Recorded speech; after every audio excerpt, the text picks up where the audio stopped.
Hello and welcome to Module 1. In this module, we'll be going over your business settings and putting them into Wellness Living, along with going over some of the most frequent tools that you'll be using. So when you log into Wellness Living, this is the screen that you'll be seeing first. It's your dashboard. Gives you a little breakdown of, or a little overview of everything that's going on within your company today. So you can see there's a class, there's an appointment here.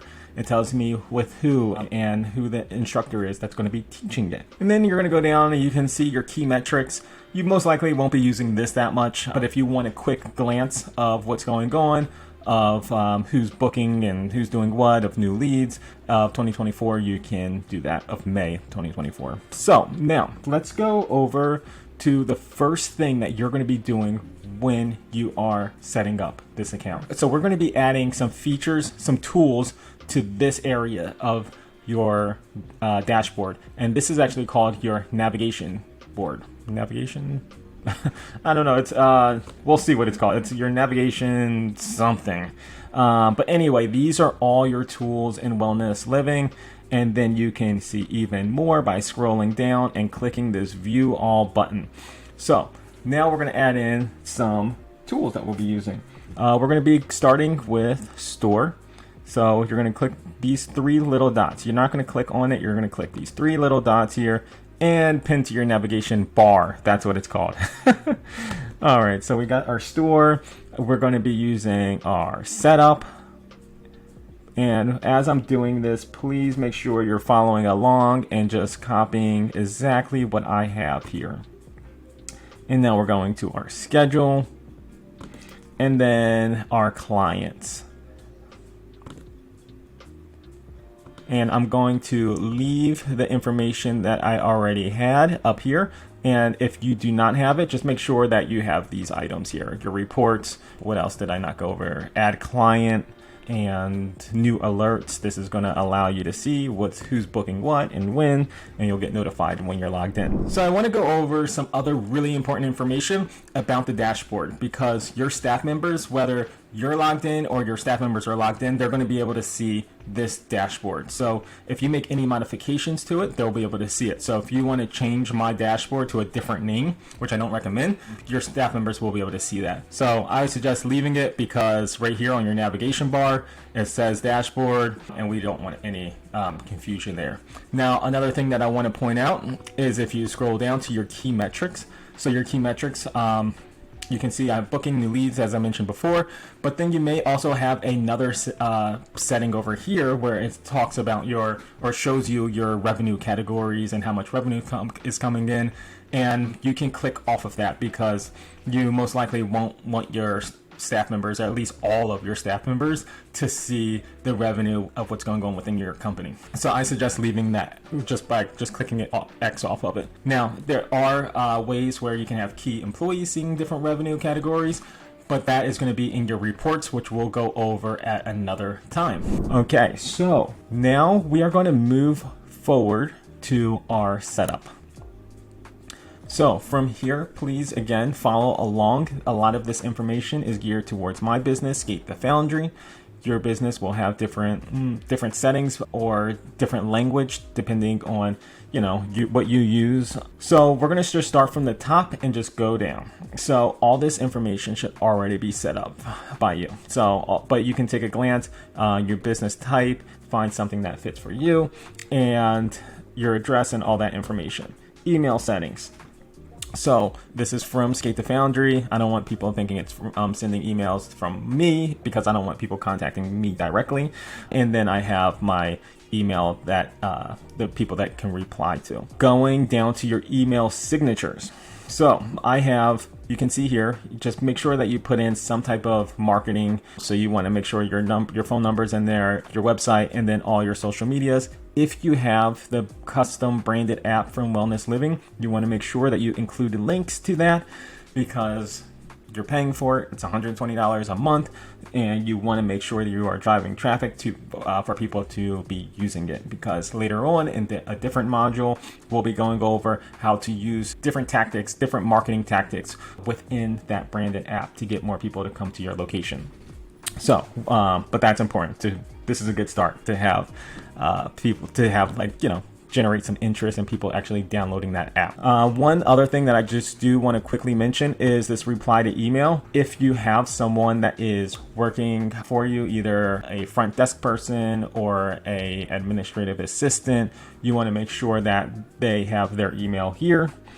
I personally do not like my email in here because I just don't want my emails just overwhelmed with information of like people replying back and things like that. But you know, pick what works for you. So your SMS settings, so that we're going to move forward. So most of the time, if you are a newer client to Wellness Living, you're not going to have this set up. So you just want you're going to have to create or apply to actually send out text messages. It's just like a law. You can't just send text messages to people. So it's just like this information that you have to just sign. It's not a big deal. It takes like a really short period of time to do, like a few minutes. So don't let that discourage you. And also don't let this stuff discourage you here. This is really for like text marketing. You can see like 6,000 text messages. Like these are like massive like texts that you send out to people from like marketing. And now if you want that feature, that's great. I don't use it because I don't want to like bombard my clients with text and emails. So it's just like I send out a text to certain clients every once in a while. And I'll go over that in a different module of how we email in like particular clients. The one thing I do want to mention before I move on is that you actually already have 500 texts that you can send per month for free that is built in your plan. And these are the plans. So you can see if you have the business plan or the business pro, most likely you have the business plan and you already receive 500 texts. So you have to pay for this stuff. It's already included. So now let's go over available services. You most likely will have appointments, which are private lessons, private coaching, things of that sort. Your classes, think of these as your clinics, your one-off classes. So if you partner with a local municipality and you're doing a clinic in their neighborhood, that's something, and it's a one-day thing, then that would be considered a class. If you are doing an open skate or an open skate session where people come to your facility and skate and do whatever they like without any programs going on, then that would also be considered a class. Now, an event, you want to have this signed on because an event is where you have a series of classes, but the participant has to enroll into all of them at once. So think of it as like a summer camp. So summer camp is Monday through Friday, it's 5 days, and someone has to enroll in all of those 5 days straight. They can't just pick one of the days. All right, book a spot, gym visits, and belts. I wouldn't worry too much about that. They can all be clicked off. Don't worry about that. Let's worry about this information first, and then once you start feeling really comfortable with Wellness Living, then I would say go back to circle around with belts and just explore. But for now, let's just leave it alone. Our business URLs, make sure that you have your business URLs here. You want to drive traffic to your socials, and you want your socials to drive people to Wellness Living. So make sure you have that information. This information, the general links, that's just good to have if you need to send to your clients. For example, if you want to send clients that attended a birthday party at your facility and you want to get more reviews on Google, or if you want to get more reviews actually in Wellness Living, then you would just copy this link and then just send that over and be like, hey, hope everyone had a great birthday. Please leave us a review. And reviews also help with your SEO. So I do suggest really trying to get clients to leave reviews. And then when they do, reply back, because that is also going to increase your SEO. All right, so when it comes to our business policies, I'm not going to go over everything, just the things that I use. And really, you can just copy and paste here, or no, really not copy paste, but you can just copy what I have on my screen, and you may need to modify it depending on what your business is and what you do. But I'll explain the reasonings why I have certain things clicked on, but I won't say why I have it clicked off. All right, so clients book a minimum of 4 hours before the start of the session. I want most of the time my staff is at the facility, and if they're working until 9 p.m. and someone wants to schedule a lesson that day online, but they want to schedule it, for, I don't know, 6 p.m. That client can schedule that online, and they can do that. So because my staff is already at the facility. Now, it's a little bit different if you do not have a facility and your staff is actually going to a location. So when I had skateboard lessons at outdoor skate parks, I would change this to 12 hours because I need, like, clients need to book well in advance so I can make sure that I'll have an instructor to be available at that location later on. So either 12 or 24 if it's at like a different, if you're at an outdoor location, if you don't have a your own indoor location. All right, so 12 months, as long as they book a year in advance, that's fine. A lot of my promotions for summer camp starts in 9 months before enrollment actually opens, and that's when I really start to really try and push on the marketing side, and usually that's around Black Friday. So that's the reason why I have 12 months. I don't really have any sales greater than 12 months that start greater than 12 months. So yeah, all this other information you just have on cancellation policy. I like to have my cancellation policy. It's actually 12 hours. I think this is a little outdated, but you can change this to whatever you like. But you want to make sure that it reflects on your website or wherever else your policy is going to be listed. You just want to make sure everything is congruent and the same across all your boards. So now I'm going to go over to my wait list. So enabling a wait list, I suggest doing that just because there's going to be people that may be interested in joining, and if the program is full, that may deter them to actually continue trying to enroll. And that's happened to me before, where it's like people have just missed out on a week of summer camp, and that's a good amount of revenue to have. So I want them to be able to enroll, and I'll make it happen. Like, you know what I mean? If it's like, if there's a good amount of people that are interested in your program and there's a wait list, like, I'm going to do everything I can to get those people on the wait list, or I know they have interest, and how can I enroll them into a program like similar? But having a wait list is very important, and I highly recommend it. I have a maximum of 3. There's times where I did not have a limit, and it kind of bit me in the butt where I had like 12 extra people enroll, and it was just like, whoa, like we have to make a whole new class. And so I limit it to 3. And if people want to enroll more, then I can come back and edit that and stuff like that. But 3 is what I can manage. All right, so attendance tracking. I like to have pending in here because I want my staff to be in control of them checking them in. And I'll get to that later on when we go over our staff and setting up their pay and all that information. I'll tell you the reason why, and that'll be later on within the module. Now let's go over to time zone, security. So yeah, not really much to go over here. Automatic payments. I don't really have that signed on. People, it's just weird. Sometimes people just, if there's a failed attempt, I'm just going to give the client a call. You could have this on some people. If you have a massive amount of clients, if you have I'm thinking like for example, if it's a gym that has like a Planet Fitness, for example, that has thousands and thousands of clients, they may want this checked on because they're not going to be contacting every single client if there's a failed automatic payment. So most of the time for small businesses, I think this is fine, but again, it's up to you. I'm just throwing out some suggestions and what I do.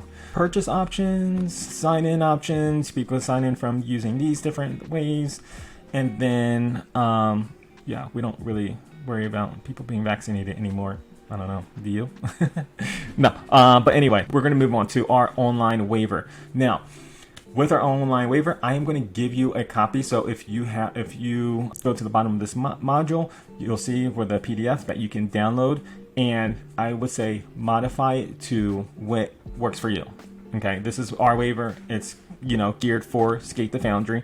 So one thing that is involved with my waiver is that I do list skateboarding, inline skating, BMX scooters, and related activities, because I started out with just my skate park being open just to skateboarders, but as we grew, we opened it up, and I don't want to constantly modify this, because once you modify this, then all your clients, when they have to log back in, they'll be notified automatically to sign the new waiver, which isn't a problem, but it's just like, you can't just be doing that all the time, like constantly updating your waiver. And because like every single time someone logs in, they're going to be prompted to sign this before they can do anything on your app as far as like booking, which is a good thing. And then another thing that I want to point out within my waiver is that we have a photo and video release. So we don't have two waivers of like one just a waiver and then one's the video and photo release. We have them both combined. So this way it just knocks out everything.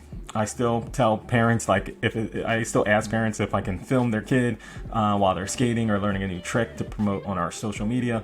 I still do that because it's polite, but if you forget or something, it's okay because they already signed saying that it is okay. Now, the final thing I do want to mention about the waiver, so you do have a copy of this. You may also, I highly recommend just having a attorney look over it, and when it costs much to have attorney look over it, because it's going to vary for different states as well. So this is for Pennsylvania. It's going to be a little bit different if you're in a different state or if you're involved with a different sport. So keep that in mind. Okay, so we covered a good amount of business settings. So now let's just go over to our billing information that I guess you don't really have to worry too much about. It's just your information. Okay, so and then your payment history. This is something, it's actually just a report, and this payment history is actually all the payments that you make to Wellness Living. It's not to anything else. It's only to Wellness Living.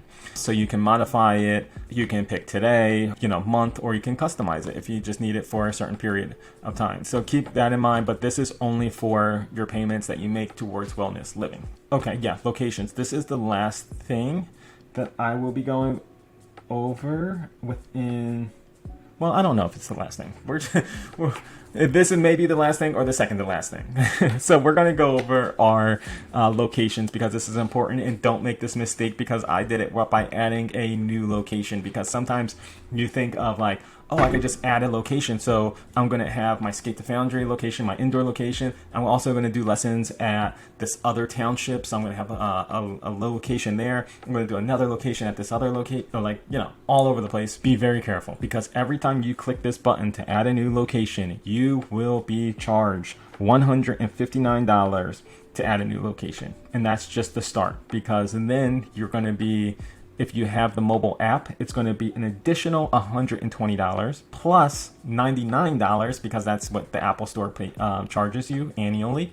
So you'll have to pay that. And actually, I have a little list of additional fees, so you can see here. So yeah, it'll be another $189. These are your fees here by clicking that button. If you have the mobile app, if you have the custom branded mobile app, then you will be charged this stuff here. Now, if you don't, then you'll just be charged the $159. So be careful of that. Here's what you are, and there's ways around. If you have multiple locations, or if you do programs at multiple outdoor skate parks or outdoor fields or whatever you do it at, there are ways around it, but you don't want to do add location. I did that by mistake when I first started, because I got super excited about adding these locations. I'm like, oh, it's this easy, it's great. But yeah, Wellness Living contacted me. They're like, yeah, it's going to be like $1,000 additional amount. I'm like, what? So anyway, let's just go. Make sure your general information is updated. Just take a quick look at that and just make sure everything is up to date. Have a little about you or about your company. You can add some images here, and then you can add your business hours. I wouldn't stress too hard about these business hours, because I would stress mostly about your business hours when it comes to Google, like updating your Google My Business account, because that's what most people are going to be looking at, and then they're going to be looking at that using that for their GPS when they're coming to your location. And you just want to make sure all that information is up to date. And that is it. For the next section, I'm going to be going over staff and setting up payment incentives, setting up schedules, and all that information. So thank you for watching this and getting this far in. I'm super excited to get started on the next steps. Let me know how it goes for you. All right.